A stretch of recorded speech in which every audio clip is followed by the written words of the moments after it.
توقیر انصاری صاحب کہتے ہیں اللہ تعالیٰ قرآن کی سچائی کا ثبوت دیتا ہے ان لوگوں کے لیے جو یہ کہتے ہیں کہ یہ قرآن رسول صلی اللہ علیہ وسلم نے بنا لیا ہے یا بائبل اور تورات کی نقل کی ہے۔ تو کیا وہ قرآن میں غور و فکر نہیں کرتے؟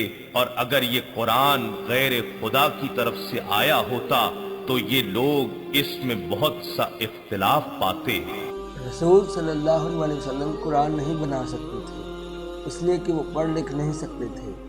قرآن 600 پیجز پر مشتمل ہے۔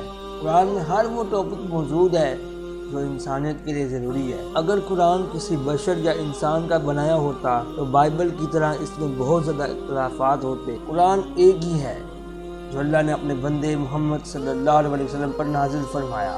اللہ تعالیٰ نے رسول صلی اللہ علیہ وسلم کو وہ تمام نالج دی جو آج کے سائنسدان ڈسکور کر رہے ہیں۔ کتنی ہی گزری ہوئی قوموں کی تفصیلیں جو کتابوں میں درج نہیں ہیں قرآن میں مینشن ہے۔ کتاب کو مکمل کرنے کے لیے رسول صلی اللہ علیہ وسلم کو جن معلومات کی ضرورت تھی اللہ نے وحی کے ذریعے آپ کو سکھایا تاکہ مستقبل کی باتیں بتا سکے۔